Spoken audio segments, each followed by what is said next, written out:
They want me at Crunch for a number of reasons, just to work with boxing.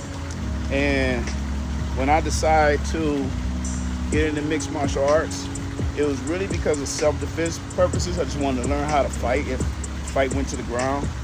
I didn't know jiu-jitsu, I didn't know nothing about wrestling. All I knew was street. But it took me from the streets. It caused me to look at life a little different. It matured me. I built discipline. I built structure in my life to the point where little things that I didn't want to tolerate in my friends and my associates, because I wouldn't tolerate it with myself. But I'm just curious, when people say streets, Yeah. like what, like people say, oh, you live in the streets, you're in the streets, like you really lived it. What does that mean? When you hear individuals say I'm from the streets, really street, the street element is just growing up in poverty, having less than most, and being around constant potential danger from violence, drugs, association, everything that comes with the street element. And I'm a person that was from the streets, but I wasn't street. Okay. I always had a understanding of what was going on around me, but I wasn't always involved. My mother always kept me from it by keeping me in the house, go to school, come back home, stay in the house. Couldn't run the streets. But at a certain age where she couldn't whoop me no more, discipline me physically, I kind of just transitioned to the streets from there, from like 14, 15 on up, doing the things that I wanted to do.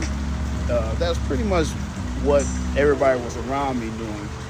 And ultimately, I grew up and I started to realize that I was just another pawn of bullshit.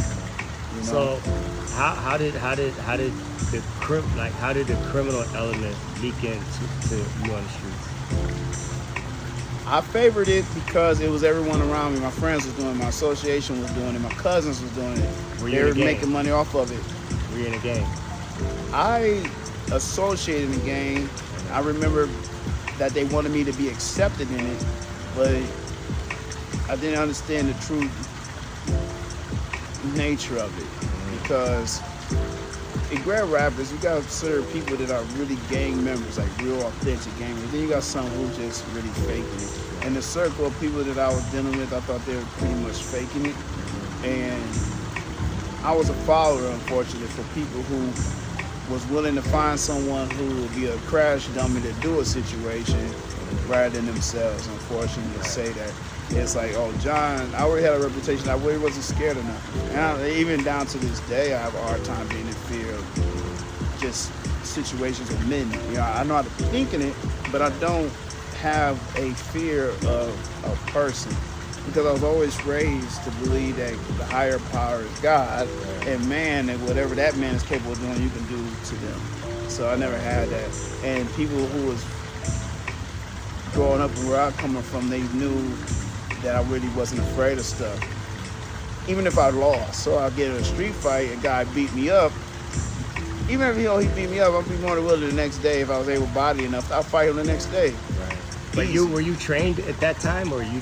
No, you were just fight. Nah, you could just fight. When did you start training? I started training when I ended up going to a bar in Grand Rapids. It was a place called Billy's on the east town of Grand Rapids, and me and my friends. And I remember we were getting no play from the girls. We were just sitting there and nobody was looking at us. It was like we were out our element. You know, we was around some good vibes, but we were too stuck into the bullshit, and we just couldn't get jiggy with what was going on at the moment of time. So my boy just came up with a stupid way of, you know, petty harassment to somebody. He said, bro, I dare you to knock that drink out of that man's hand. And I was like, well, no. And he said, bro, I'll give you $100. That dude right there. Why? I don't know why he picked him. He was a white guy. And my boy said, I'll do it. And he took the bait. It was only 3 of us. The first homeboy, he ran over there. That guy looked at him. He said, hey, man, what's up? Da-da-da. And he knocked this drink out of his hand. The guy looked at him like, what did you do that for? He went to grab it again. My boy knocked it out again. And he started saying some stuff. And that white dude did some maneuver and dropped my homeboy right in front of us. I was like, whoa. And the guy who initially made the bet, he said, oh shit, he ran over there. When he ran over here to the white guy did like a move. He was like, switched his stance. He said, bop, bop. And he dropped him. I never seen that happen where it's like 2-3 dudes just get in a row. I was like, and I was the only one standing, right? And dude looking at me, he's smiling, he said, I'm like, you know, okay, bet. You know, and I try to hype myself up. And I'm like, what's up? You know, and he just looked at me. And he's like, put his beard to the side and just looked at him because he hit the guy, dropped my boy, and literally grabbed his beard again. The dudes around him was laughing, so I was like, I felt some type of way. I was like, yeah, I'm gonna try. Fuck it. Worst come to worst, he dude send it in and I'll be all right. So I ran. And the only thing I thought was go for his legs instead of standing up with him. I went, grabbed his legs, dropped him. And I remember he wrapped his legs around my rib cage and squeezed so hard. And he wrapped his hands. And this all, mind you, I'm on top and he's at the bottom. He's choking me out. And I remember I started seeing stars. And I started tapping because I was punching him, but I noticed the punching was not doing nothing to him. And I started tapping him. I said, okay. He said, it's going to be okay. I said, it's going to be okay, all right. Relax. And he kept choking me harder and harder. And I started feeling lightheaded. And I thought I was dying. I never felt that from no man ever. And it was a scary feeling. And I felt like a person who ran into an alpha. A real alpha. You know what I mean? Like you an alpha where you are, alpha. But now you're running to like someone who's on another level of shit. And I just felt like this is the end. It fucking me up. And then a security guard broke us up. He's like, let him go. He didn't know. He kept telling that dude he didn't know. And he said, they came fucking with me, man. And eventually, he let me go. And the guy said, don't you throw a punch at him. I said, I won't. I think somebody said, hell no, I won't. I'm dead there and die. What the fuck? Hell no. So, one of my partners, he was just waking up. And the other guys was lifting the other dude up. He said, man, y'all better get out. Y'all banned. Y'all can't come back here again. And it was just like a real quiet ride back, man. Yeah, we didn't really know what to say, bro. We were like sitting there. You're right, bro. And my nigga was like, he turned the music down. He said, hey, man, don't you tell this shit to anybody. Nobody, bro. No boy. He said, no white boy did this. Bro, yeah. He's like, no, nobody knows this shit. No white boy did this to us. He was a fucking ninja. That's what he kept saying. He was a ninja, bro. He knew some shit. That was different, bro.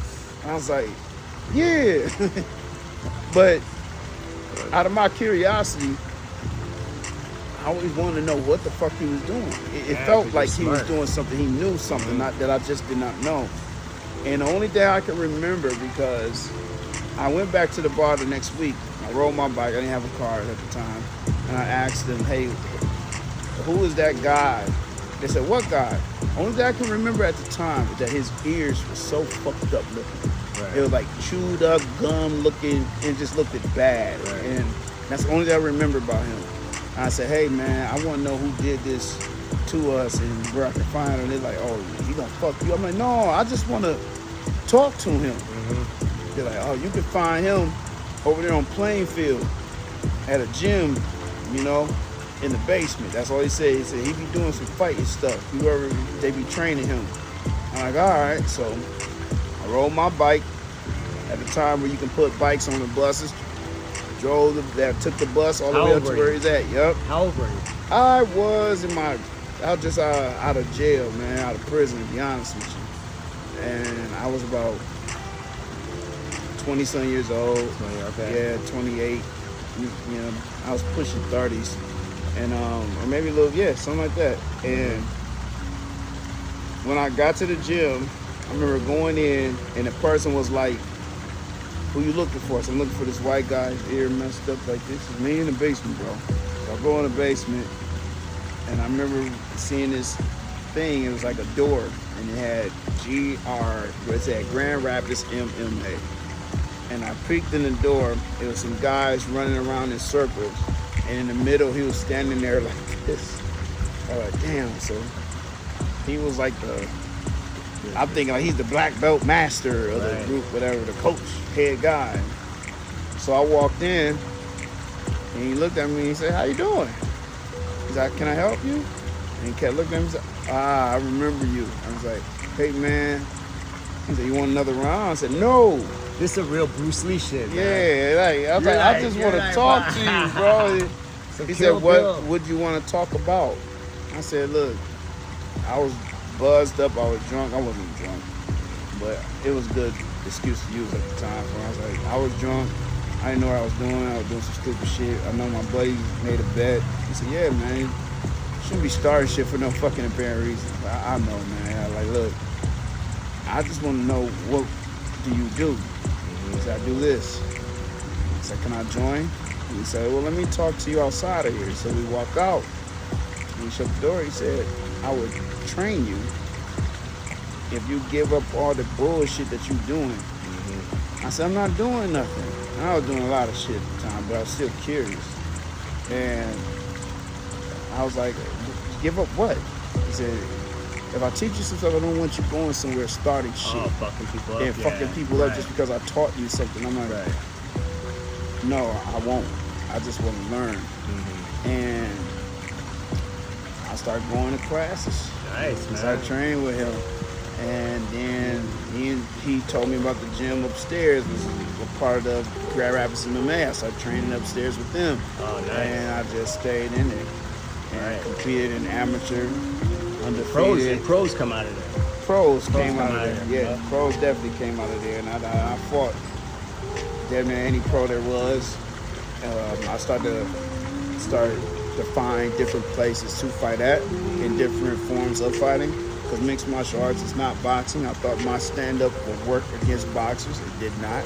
So I wanted to learn boxing because I understood there was a different kind of animal.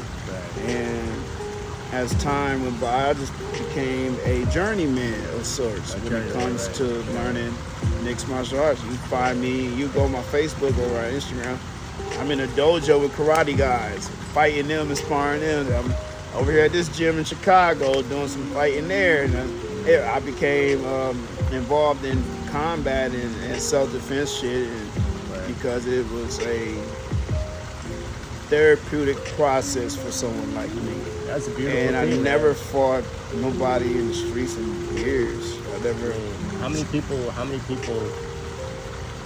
get into a fight and then search the guy out to learn from him? I mean, that takes a special type of person.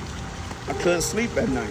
I had fights in the streets before, but I'll fight the guy again. I know I can win. I always had even the guy, this one dude who beat me up on a school bus at the time, I thought man, I could have did this, I could have did. I always had in my mind, I could have won.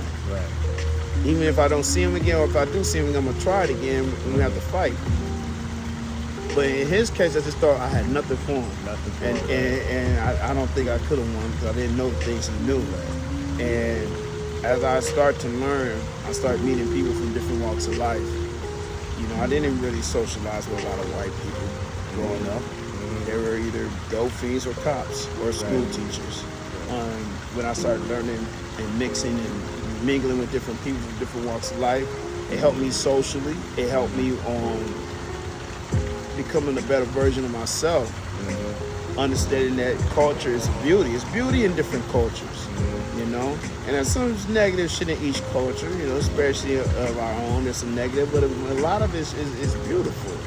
And I started traveling. I started being open-minded about who I should befriend. Like, there's a negative concept where they say, no new friends. You know, you hear that in the song like Drake, no new friends, no new that. I ain't got no new friends, all my old friends. Your old friends will start to turn on you, depending on how successful you become. Your old friends, if they're not open-minded and really care about who you are as a person, they start to despise you because they believe everything you got, they should have. Or everything you lack to have, they mad because they don't have it. I started to be open-minded and learning new association. I never became closed-minded to just bullshit. I never cared about pocket watching. You know, I remember being cool with a homeboy who made a lot of money, And a lot of his association and people he was cool with, they kind of looked at him funny, like whatever he got, he worked hard for, it's owed to them somehow. But it really don't work that way. Now you can get down and get busy with your people. Like, hey man, I want to eat too. Like, But what if their lane is not your lane? Right. The way my homeboy was hustling and eating was straight off the streets. Dope, weed, all of that. That's not my lane. Mm-hmm. But his materialistic things that he gained was a motivation for me to get my own. But I'm just gonna get in my own lane. Right. That's look at Spider-Man. Peter Parker was friends with a millionaire dude who ended up becoming a goblin or something, But they were still friends. Right. What it was his lane, and technology and everything was his lane. But my lane is this. My bro. You know what I'm saying? Angel. He said Angels introduced us. Right. Angel is a guy I've met just going down the street and seeing him, and he had a vision for a car wash to become a bar. I was like, man, that'd be dope. He said, yeah, I'm gonna do it. He said, I'm gonna do this, I'm gonna do that, and that's how we just got kicking it. I said, all right, well, shit, I'll see you soon. Be smooth. One time, I think I was riding by and I see some people trying to steal materials. Mm-hmm. Like, it was weird. Like, they were packing 2x4s into their trucks and stuff, and I'd hop out the car like, hey, what you doing? And no trouble. And they just leave. I hit them up about it. Been good friends since, But I never looked at whatever he got as a material gain to say, man, why he got all this? I should have it. Right. My mind ain't wired like that. My thing is like, damn, why he got all that? Oh, he got all that because he worked hard. He got all that because he used his brain. He got all that because he understood this and understood. All right, maybe I could try it. Or maybe what's for him is for him and what's for me is for me. I'm not tripping. I'm happy because each day I wake up, I'm able-bodied. I can do a sit-up and a push-up. I can do a pull-up. If I was hanging off a cliff, I could have enough strength to pull my body over. I'm grateful that my parents are alive, and if they ain't alive, I'm grateful that they see me as an adulthood become successful rather than a person who's still incarcerated or a person who's still blaming the world. One time, my grandma was like, I was a kid, I was 12 years old, and my uncle came in the house, and my grandma turned to my uncle and said, did you find that job that you were looking for? And he was like, man, I'm trying, mama. They ain't hiring nobody out here, The white man's steady got his foot on my neck. He won't let it go. And I was like, damn. And then my grandma was like, And I was 12 years old. I looked at my grandma. I said, Grandma, what white man got his foot on Uncle Pee Wee neck? And she turned to me. She said, the white man in here. Right, that's right. And I was just like, I didn't really get it, but as I got older, I'm like, I got it. Right. She said, the white Good man for you, in man. here. She Right. said, that's the man that keep him, keep the foot on his neck. It's all in here. And I kind of look at like majority of the decisions in my life I made were just detrimental. It was dumb. It was poor. Majority of my problems came from me making poor decisions. It really wasn't because of this person influenced or this person did that. Even if that individual wasn't influenced, I have to be open-minded to accept it. Right. If you say, hey, John, that's 6 feet water. You can go ahead and swim in that. I don't know how to swim, but I'm going to take my chances and jump in. I might drown. Right.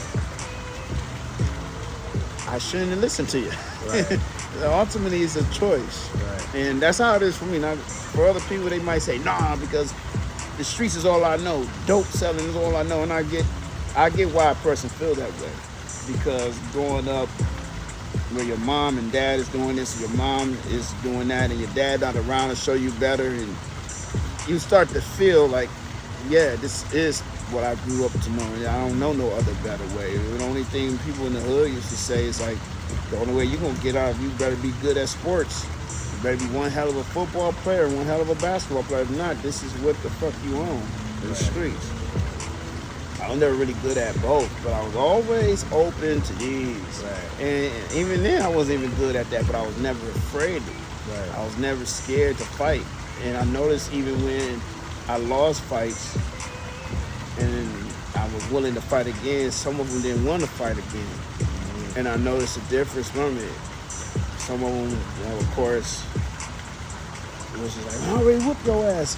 Why you want to fight again? Like, in my mind, like, because he whooped me, because he doesn't mean I'm willing to try again. Right. But I put that same energy of fighting and determination into trying to start a business. I put that same energy of fighting and determination to try to fight for a relationship. If I was with a girl and things was falling apart, I put that energy like, yo, we gonna be all right, girl. We don't have to break up, you know. Right. I put all of it in notions where it's positive rather than negative, because, you know, it's easy for me to go left.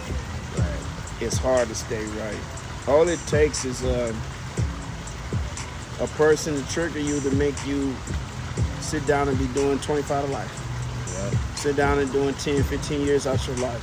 And at my age, at the stage of my life, I don't have enough to give a person a year or a day or two. Well, let's end it on that, brother. For sure, man. My dog. Hey. I'm glad you like the workout. You're gonna make me my best self. Ha, my dog. My dog. Hell yeah. Love you, brother. Love you, man. Hey, we get that